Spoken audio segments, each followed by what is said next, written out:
alaika ya Habib, salam alaika, salawatullah alaika ya Nabi, salam alaika ya Rasul, salam alaika ya Habib, salam alaika, salawatullah.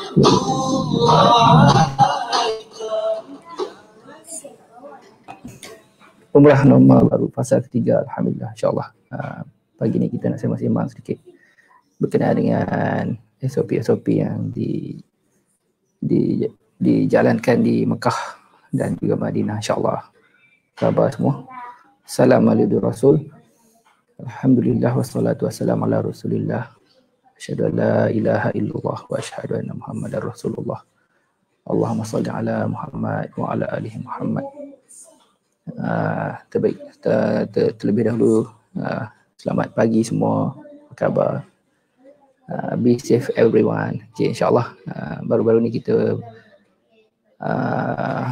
melihat ada kenyataan yang terbaru daripada kerajaan Saudi, iaitu berkenaan dengan norma-norma baru fasa ketiga, insyaAllah. Jadi antara norma yang kita lihat yang paling mencabar sekali bagi umat Islam lah, bagi umat Islam, iaitu had umur antara 18 hingga 50 tahun kan. Jadi ini menjadi cabaran lah bagi umat Islam fasa ketiga. Jadi sebelum kita bincang tu, jom kita lihat live sahabat-sahabat kita yang masuk. Kalau sekiranya ada persoalan dan perbincangan, boleh kita sama-sama bincang, insyaAllah.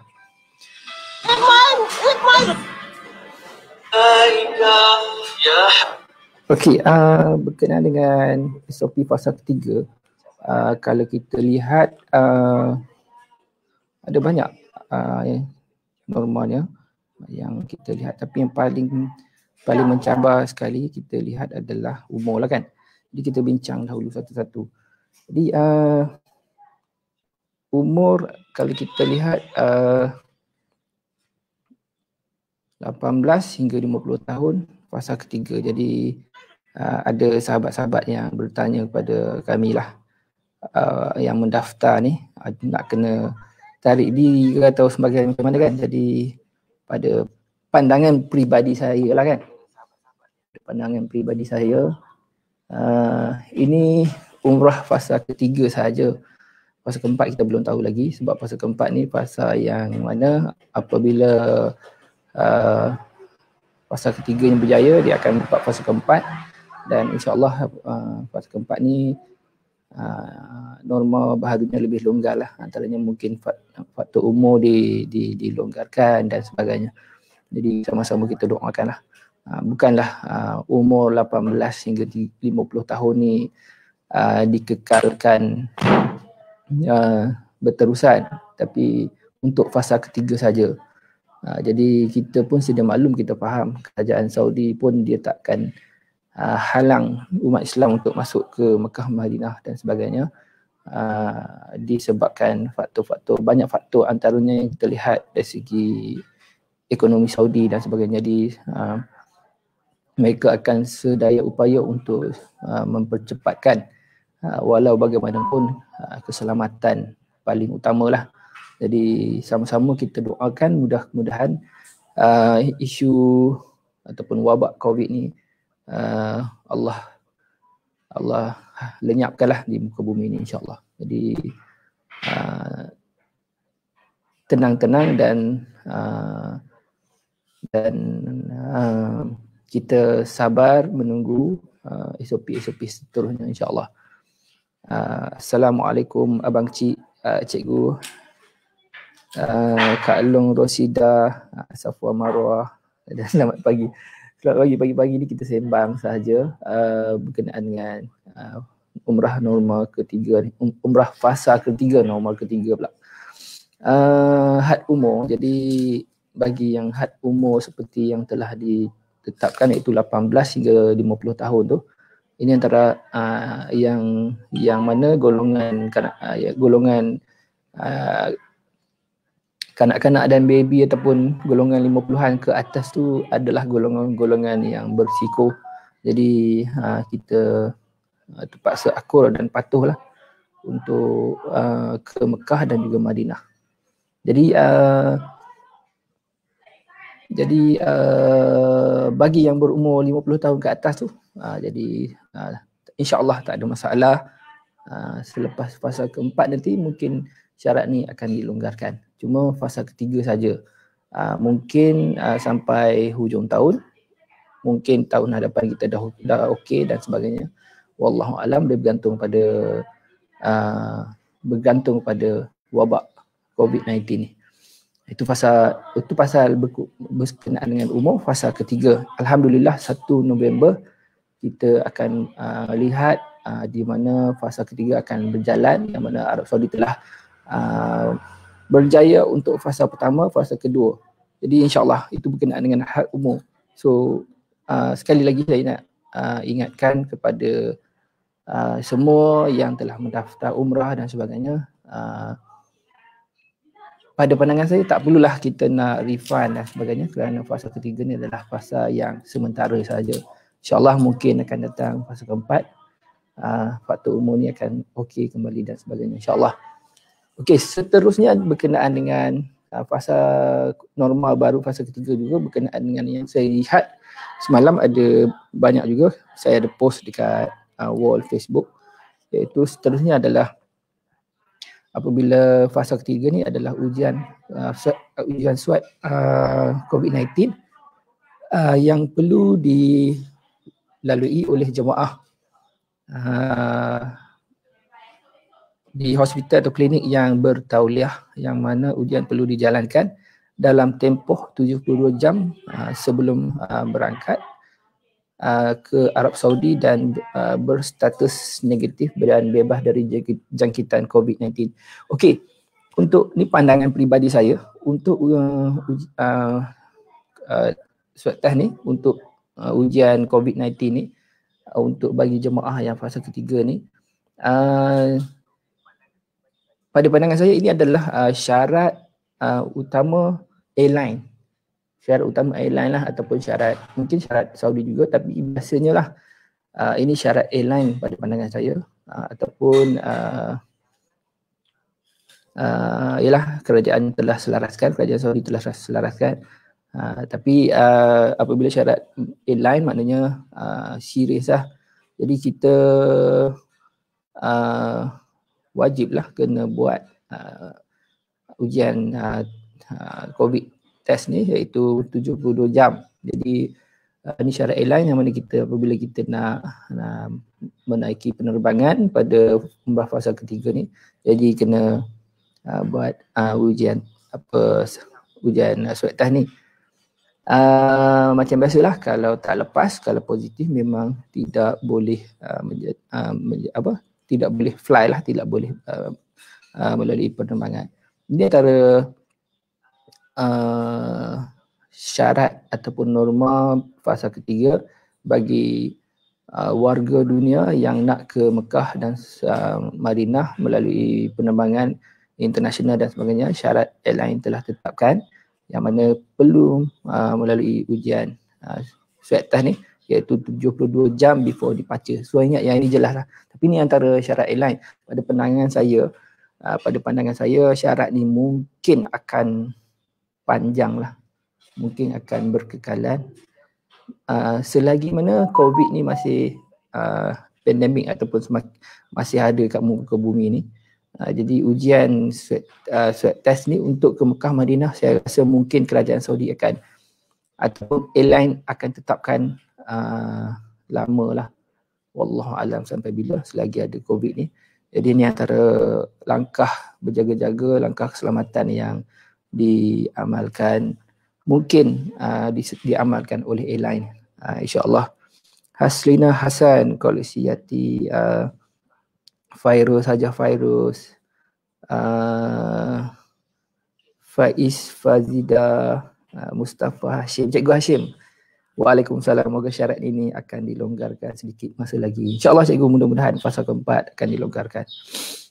Banyak mutawif-mutawif kita yang berumur 50 tahun ke atas. Kalau fasa ketiga ni memang mutawif kita tak dapat fly, yang mana travel agent terpaksa menggunakan khidmat mutawif yang muda-muda lah, bawah 50. Juga jemaah lah, majoriti jemaah. Okey, baik, kita tengok fasa syarat seterusnya. Syarat seterusnya adalah setiap jemaah kena ada aplikasi iaitu Itamarna. Itamarna ni app yang dibangunkan oleh Haramain, yang mana bagi untuk mengawal jemaah menggunakan satu sistem untuk kontrol, untuk memberi permit masuk ke Haram, Madinah, Mekah dan sebagainya melalui proses-proses dan juga masa-masa yang telah ditetapkan lah. Jadi ini antara kita kena lalui norma baharu fasa ketiga. Hajah rubiah kita, Allahu Akbar. Mutawifah kita yang sekian lama berkhidmat, selepas bulan 3 hari tu PKP kita senyap, kita ibarat macam demam lah. Umrah ni ibarat macam kita demam. InsyaAllah mudah-mudahan kembali mudah-mudahan kita boleh bertugas, boleh berkhidmat, boleh ke Haramain dengan selamat insyaAllah. Puan Maslinah Mustafa Huat. Okay, insyaAllah. Selamat pagi semua, apa khabar? Okay, kita lihat yang seterusnya adalah tiket penerbangan pergi dan pulang. Pihak syarikat menyediakan tiket penerbangan pergi dan pulang. Okay, ini normal, ni tak adalah memberi cabaran sangat. Cabaran tadi adalah cabaran umur dan sebagainya. Okay, kemudian kita lihat pula bila fasa ketiga ni 3 hari selepas arrival di Mekah ataupun Madinah perlu di kuarantin. Okey, ini pandangan saya lah, perlu di kuarantin. Sebab saya lihat ada yang tanya, kawan-kawan tanyalah, kuarantin package umrah 12 hari tambah 3 hari, tak. Ini pandangan saya. Mungkin kalau katalah package umrah 3 hari, maksudnya pihak travel agent ni dia akan sesuaikanlah dengan jumlah bilangan kuarantin tu. Katalah package umrah 12 hari, tetap kita buat 12 hari, tapi dalam masa tu kita kuarantin, kita tak tambah mungkin lah, sebab kalau kita tambah dia akan melibatkan kos. Biasanya kalau melibatkan kos ni travel agency akan elakkan lah, sebab kita cuba untuk meminimalkan kos bagi tujuan jemaah kita keboleh mampuan lah jemaah kita untuk pergi umrah. Jadi syarikat travel agent ni dia akan meminimalkan kos. Kemudian penginapan sepanjang tempoh 3 hari ni, pada pandangan saya juga, saya tak pasti betul atau tidak, ni pandangan. Kalau kita pergi Mekah, kalau kita pergi Madinah, package 12 hari, biasanya 5-6 hari, 7 hari kita akan berada di Mekah, bakinya di Madinah, 3 hari ataupun 4 hari di Madinah. So dalam masa seminggu kita di Mekah tu, so dalam 3 hari tu kita akan dikuarantinkan di hotel yang mana kita menginap. Ini pendapat saya lah, di mana kita menginap. Contoh kalau kita di Mekah, kita tinggal di hotel Saraya Aziat, contoh Saraya Aziat. Jadi kita dikuarantinkan 3 hari, maksudnya kita tak boleh keluar ke mana-mana lah. Kita aktiviti kita di hotel tersebut. Maksudnya kuarantin di hotel sendirilah, hotel kita nak menginap tu.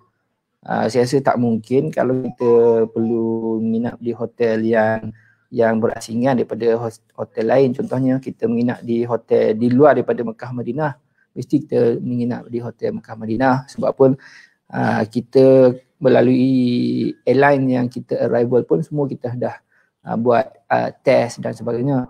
Dan kita menginap di hotel Mekah ataupun Madinah dalam tempoh 3 hari tu. So dalam tempoh 3 hari itulah kita menunggu untuk giliran nak ke Mekah, ke haram, ke Masjidil Haram. Tujuannya adalah untuk mungkin kita nak buat umrah, kita nak buat solat dan sebagainya, bergantung kepada permit yang kita mohon. Dia ada step-step dia lah, saya tak detailkan sangat. Sebab kalau saya baca semalam tu, dia ialah bila sampai kita kena masuk, pihak travel agent kena masukkan data dari segi penerbangan, ketibaan, jumlah jemaah, hotel, menginap dan sebagainya. Data-data tu mungkin sistem akan mesh dan sebagainya. Jadi dalam tempoh 3 hari kuarantin tu, jadi jemaah dia aktiviti dalam hotel lah 3 hari, dan di samping menunggu untuk giliran ataupun permit, menunggu permit. Sebab bila kita sampai, permit tu 3 hari, mungkin 4 hari, menunggu untuk giliran kita lah. Permit kita tu hanya boleh pakai mengikut tarikh masa yang telah ditetapkan. Jadi dalam tempoh tu kita stay lah dekat hotel, dan kita buatlah aktiviti apa yang patutlah. Mungkin pihak travel agent ataupun mutawif yang mengiring, dia akan fikirkan sesuatu lah. Dalam tempoh 3 hari kita kuarantin dekat hotel tu, takkan kita nak makan tidur kan. Mungkin akan buat something yang bermanfaat. Kita di Mekah, kita di Madinah, di Tanah Haram, ialah bermanfaat di hotel. Sebab apa? Sebab kalau kita dibenar sekalipun kita keluar ke Mekah, ke Haram, ke Madinah, ke Haram contohnya, kita tak dibenarkan untuk buat tawaf sunat. Kita hanya dibenarkan sekali saja, tawaf umrah. Dan saya lihat ada yang kata, adakah ini fatwa yang baru sebab apa pergi Mekah tak berihram dan sebagainya, dan di kuarantin dan sebagainya. Ini faktor dan juga masa pulang tak buat tawaf wada dan sebagainya. Ini faktor darurat. Kita follow sajalah kerajaan Saudi.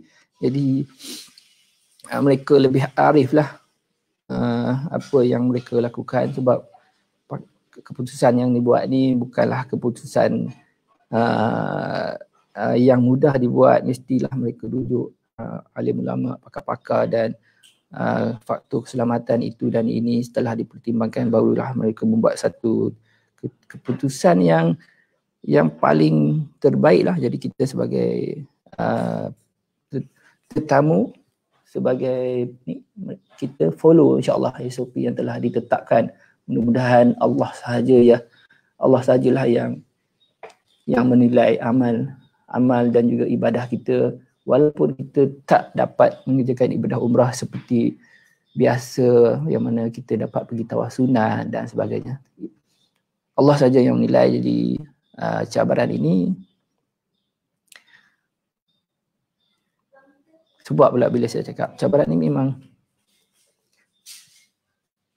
memang sangat mencabar bagi jemaah umrah. Apa pula kita nak buat tawaf sunat tak boleh dan sebagainya. Tapi Allah, macam saya cakap tadi, semuanya bergantung pada niat. Lillahi ta'ala, Allah sahaja yang mengetahui. Jadi kita lihat lagi tentang kuarantin tu. Waalaikumsalam kepada yang memberi salam. 3 hari dalam masa ihram, masa kuarantin tu, ya Ustaz ya. Saya kurang pasti, ini cuma pandangan peribadi saya sajalah. Jadi tapi kita sebenarnya untuk umrah fasa ketiga ni, pada pandangan saya lah sebagai umat ataupun rakyat Malaysia lah, sebab kita PKP sampai Disember, pastinya umrah kita tidak terlibat dalam umrah fasa ketiga ni. Dan mungkin kalau fasa ketiga ni dilanjutkan seterusnya sampai tahun hadapan, mungkin kita ada kesempatan. Tetapi untuk end of Disember, jadi kita mungkin tidak terlibat sebab PKP. Jadi paling cepat pun mungkin kita akan terlibat, mungkin kita akan dipilih, mungkin terpilih dan sebagainya untuk tahun hadapan lah. Jadi untuk November, Disember ni mungkin kita tak terlibat lah sebab kita PKP. Dan kerajaan Malaysia pun tak ada bagi pengumuman apa-apa pun. Dan lagi pula kita lihat di Malaysia bukan makin menurun, malah kes pun boleh dah cecah sampai 1,000 satu hari, 800, 700. Jadi insyaAllah mudah-mudahan kita baik-baiklah lepas ni dan kita dapat pergi mengerjakan umrah. Okey, ni pasal penginapan 3 hari. Banyaklah isu-isu, persoalan-persoalan yang mungkin akan timbul. Jadi faktor umur tu yang sebenarnya saya nak highlight sebab banyak jemaah kita yang terlibat mentawih dan sebagainya. Apa yang paling penting sekali, kita tenang-tenang dahulu. Mudah-mudahan fasa ketiga ni kerajaan Saudi berjaya dan insya-Allah kalau COVID ni okey, fasa keempat semua norma baru terutamanya faktor umur tu dilonggarkan. Itulah yang kita harapkan. Yang lain tu kita boleh follow insya-Allah, tak ada masalah. Contohnya macam kita tengok tadi yang ujian swab test ni yang mungkin ditetapkan ataupun mungkin akan berterusan, yang selagi mana COVID ni ada, yang mungkin ditetapkan oleh airline dan juga kita kena melalui app yang telah dibangunkan untuk tujuan kontrol bilangan jemaah di haram, yang mana dia yang telah tetapkan fasa pertama, fasa kedua, fasa ketiga jumlah sekian-sekian, fasa keempat sekian-sekian. Sebab apa? Faktor untuk nak bagi ada penjarakan. Kalau tak kontrol dengan app ni, confirm lah akan sesak dalam Masjid Haram tu. Sekiranya ada yang positif, pasti akan memberi kesan yang sangat kita tak sanggup untuk kita dengar lah. Dia akan melibatkan umat Islam seluruh dunia. Sebab apa? Sebab satu dunia bertumpu di Mekah Madinah lagilah mencabar kerajaan Saudi bagaimana nak manage. Kalau negara-negara lain boleh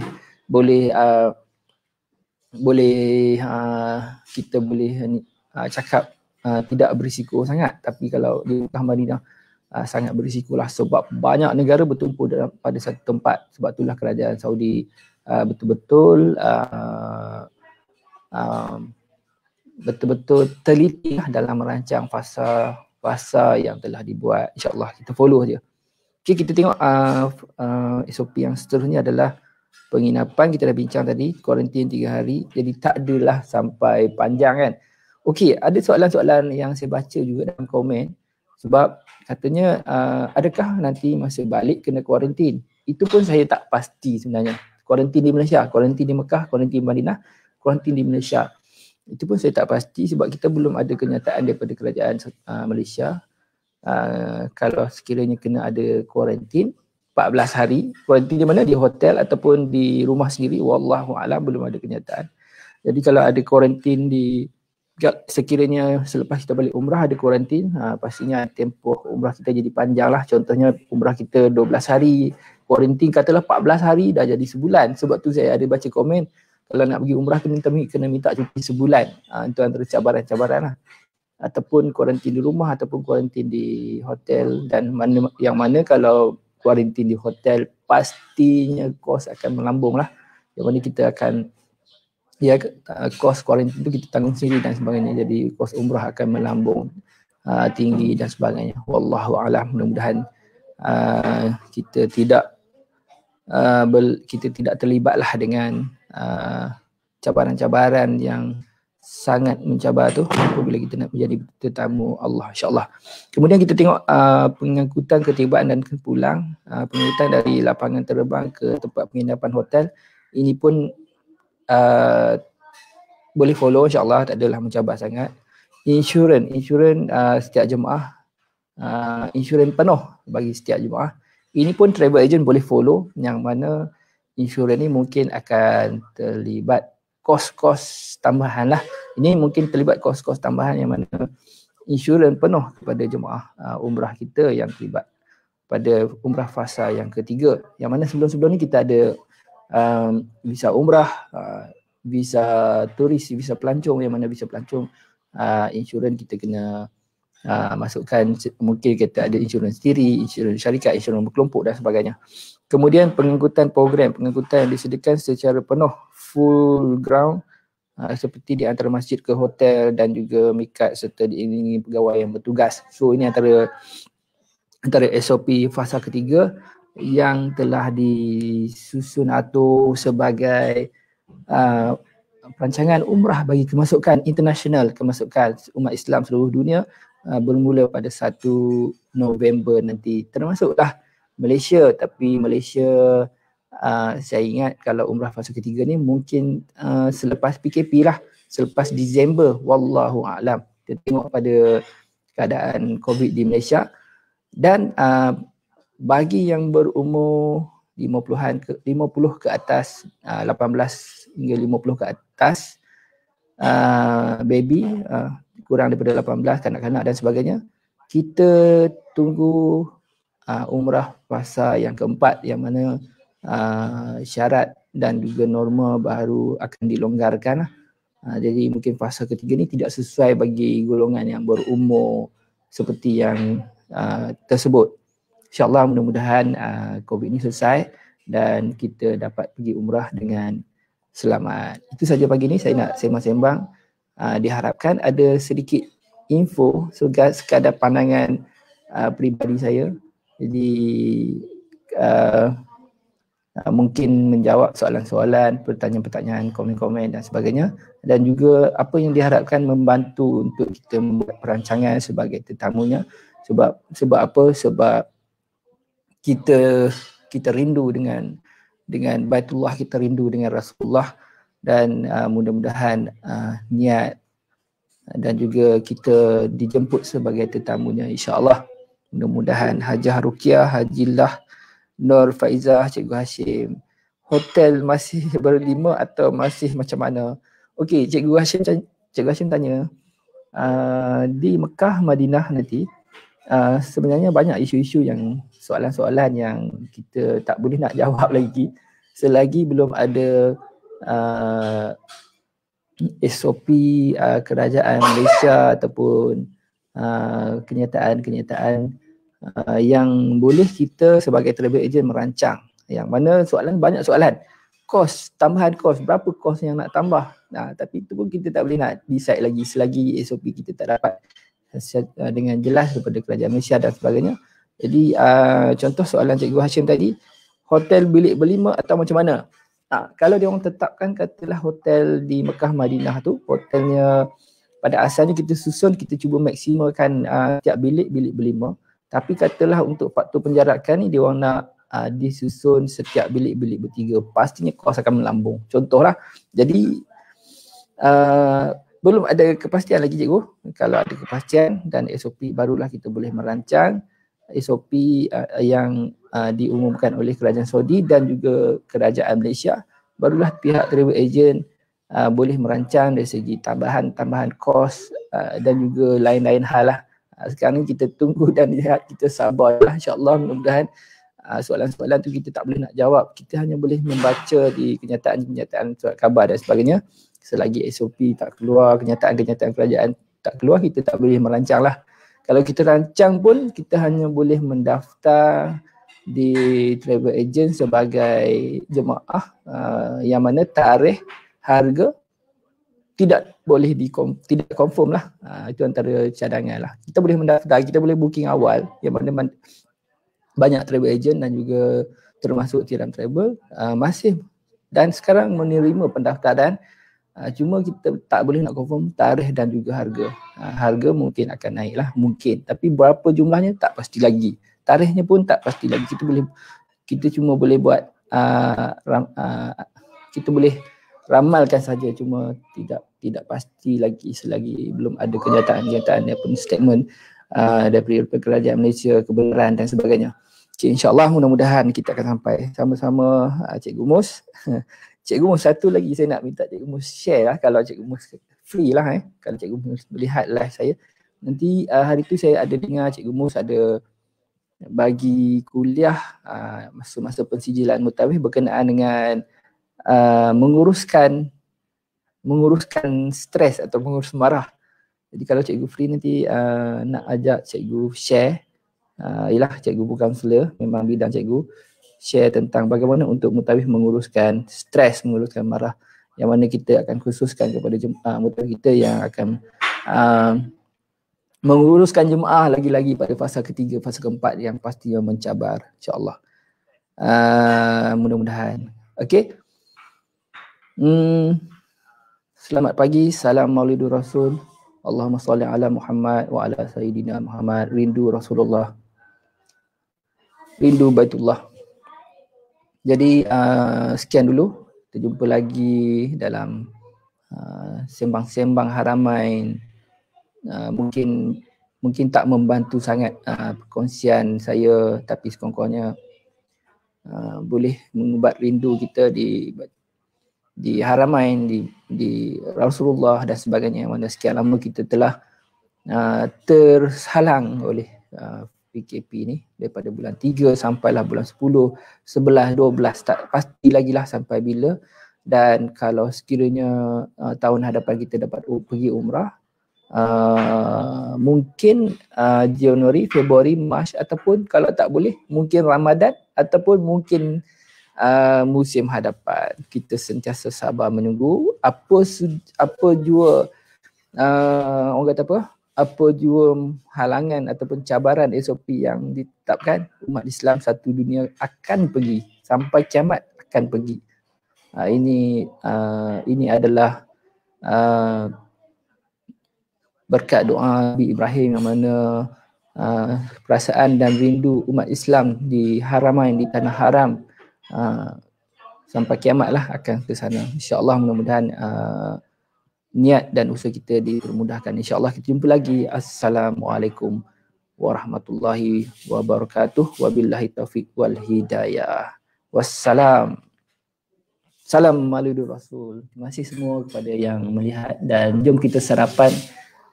Selamat bercuti, selamat berehat. Be safe everyone, stay at home. Kita jumpa lagi. Assalamualaikum lagi sekali.